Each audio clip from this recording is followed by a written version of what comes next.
Hi everyone, hour KGV education ఛానల్కి స్వాగతం.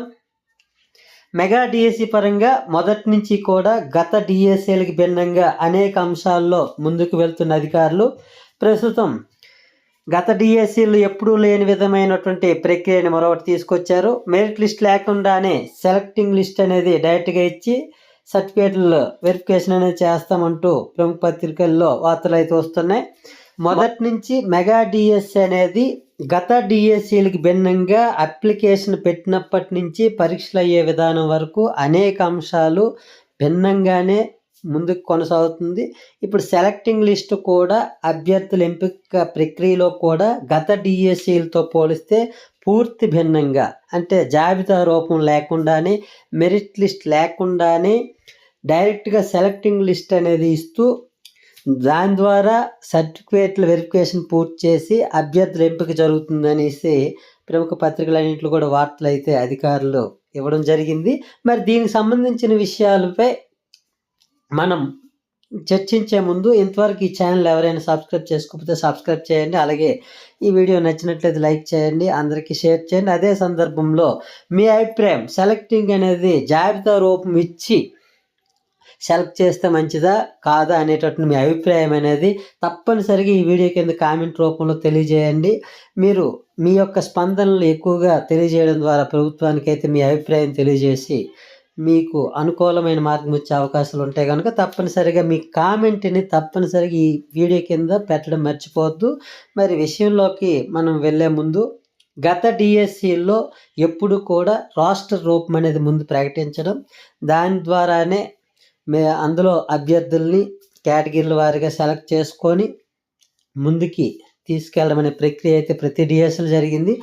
ఈ మెగా డిఎస్సి ద్వారా అనేక అంశాల్లో భిన్నంగా వెళ్ళడమే కాకుండా సెలెక్టింగ్ లిస్టులో కూడా భిన్నంగా వెళ్తుంది. ఈ విషయానికి సంబంధించిన విషయం అయితే ప్రముఖ పత్రిక అయినటువంటి ఆంధ్రజ్యోతిలో ఈ విధంగా రాశారు. ఒకసారి చూద్దాం. రేపు మెగా డిఎస్సి జాబితా, తొలుత సర్టిఫికేట్ల పరిశీలనకు సంబంధించిన అభ్యర్థుల లిస్టు, అనంతరం తుది నివేదిక అంటూ అమరావతి ఆగస్టు 18 ఆంధ్రజ్యోతిలో అయితే ఈ వార్త ప్రముఖంగా వచ్చింది. మెగా డిఎస్సి 2025కి సంబంధించిన అభ్యర్థుల కీలక జాబితా బుధవారం విడుదలయ్యే అవకాశం కనిపిస్తోంది. ఇప్పటికే టెట్ మార్కుల సవరణపై పలుమార్లు అభ్యంతరాలు స్వీకరించిన పాఠశాల విద్యాశాఖ క్రీడల కోటాకు సంబంధించిన జాబితా కూడా రావడంతో సర్టిఫికేట్ల పరిశీలనకు ఎంపికైనటువంటి అభ్యర్థుల జాబితాలను విడుదల చేయాలని నిర్ణయించింది. సర్టిఫికేట్ల ఎంపిక జాబితా అంటే దాదాపుగా ఉద్యోగాలు పొందిన వారి జాబితానిగా భావించాలి. ఇది కీలకమైన అంశం. 16,347 పోస్టులు భర్తీ చేస్తుండగా అంతే సంఖ్యలో అభ్యర్థులను సర్టిఫికేట్ల పరిశీలనకు పిలవాల్సిందిగా నిర్ణయించడం జరిగిందని ఈ వార్త అయితే క్లియర్గా తెలియజేస్తుంది. వారిలో ఎవరైనా సర్టిఫికేట్లు సక్రమంగా లేకపోయినట్లయితే ఆ సంఖ్యకు సమానంగా తర్వాత మెరిట్ జాబితాలో ఉన్న అభ్యర్థులు పిలుస్తారు. ఇలా 16,347 మంది సర్టిఫికేట్ల పరిశీలన పూర్తి చేసిన తర్వాత ఉద్యోగాలకు ఎంపికైన అభ్యర్థుల యొక్క తుది జాబితా విడుదల చేయనున్నట్లుగా అధికారులు అయితే చెబుతున్నారు. అయితే బుధవారం విడుదలయ్యే సర్టిఫికేట్ల పరిశీలన జాబితాలతోనే ఎవరు ఉద్యోగాలకు ఎంపికయ్యారనే విషయంపై స్పష్టత వస్తుంది. కానీ అధికారులు మాత్రం ఇది సర్టిఫికేట్ల పరిశీలన జాబితా మాత్రమేనని, తుది జాబితా తర్వాత విడుదల చేస్తామని చెప్తున్నారు. ఏదైనప్పటికీ ఇందులో అయితే క్లియర్గా కనిపిస్తుంది ఏంటంటే 16,347 మందికి మాత్రమే వాళ్ళు పిలుస్తారని, వాటికే సర్టిఫికేట్ వెరిఫికేషన్ చేస్తారని, తద్వారా జాబితా రూపము మెరిట్ జాబితా అనేది అంటూ ఉండదంటూ క్లియర్ కట్గా చెప్పినట్లుగా ఈ వార్తలు అయితే అర్థమవుతుంది.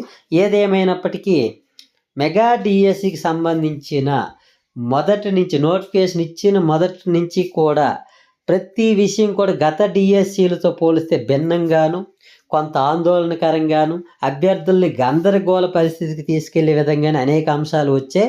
ప్రస్తుతం డిఎస్సి సెలక్షన్ లిస్టులో కూడా పూర్తి భిన్నంగా వెళ్తున్నారు అధికారులు. మరి అధికారులు అలా పూర్తి భిన్నంగా వెళ్ళడానికి గల కారణాలు ఏంటన్నది కంప్లీట్గా ఎవరికీ తెలియదు. మరి అధికారులు దీని మీద వివరణ ఇవ్వాల్సి ఉంది. ఏదేమైనప్పటికీ ఈ 16,347 పోస్టుల డిఎస్సి అనేది నిరుద్యోగులకి చాలా ఆశాజనకమైనది. అదే సందర్భంలో వాళ్ళకి న్యాయం అనేది కంప్లీట్గా జరగాలని, అందరికీ నిజమైనటువంటి అభ్యర్థులు సెలెక్ట్ చేయాలనే ఉద్దేశంతో అభ్యర్థులందరూ ముక్త కంఠంతో కోరుకుంటున్నారు. మరి దీనిపై ఎవరైతే అభ్యర్థులు ఉన్నారో మీ అభిప్రాయం ఏంటి? జాబితా రూపం కావాలా వద్దా? ముందుగా సెలెక్టింగ్ లిస్ట్ డైరెక్ట్గా పెట్టాలి వద్దనే అంశం మీద మీరు తప్పనిసరిగా మీ అభిప్రాయాన్ని అయితే కామెంట్ రూపంలో ఈ వీడియో కింద అయితే తెలియజేయండి. మీ యొక్క అభిప్రాయాలను ఈ వీడియో కింద సవివరంగా తెలియజేయండి. మీ అభిప్రాయాలు ఎంతగా ఉంటే దాన్ని బట్టి అధికారుల యొక్క విధానం మార్చుకునే అవకాశం ఉంటుంది కనుక తప్పనిసరిగా మీకు రాష్ట్ర రూపం అంటే మెరిట్ లిస్ట్ లేకుండానే డైరెక్ట్ సెలెక్టింగ్ లిస్ట్ అనేది మీకు ఆమోదయోగ్యమా లేదనేటటువంటి విషయాన్ని అయితే కామెంట్ చేయడం ఈ వీడియో కింద మర్చిపోవద్దు. అలాగే ఈ వీడియో మీకు నచ్చినట్లయితే లైక్ చేయండి, అందరికీ షేర్ చేయండి. అదే సమయంలో ఈ ఛానల్ ఇంతవరకు ఎవరైనా సబ్స్క్రైబ్ చేసుకోకపోతే వెంటనే సబ్స్క్రైబ్ చేయండి. అందరికీ మంచి జరగాలని, న్యాయం జరగాలని మరొకసారి కోరుకుంటూ ఓకే, థ్యాంక్ యూ.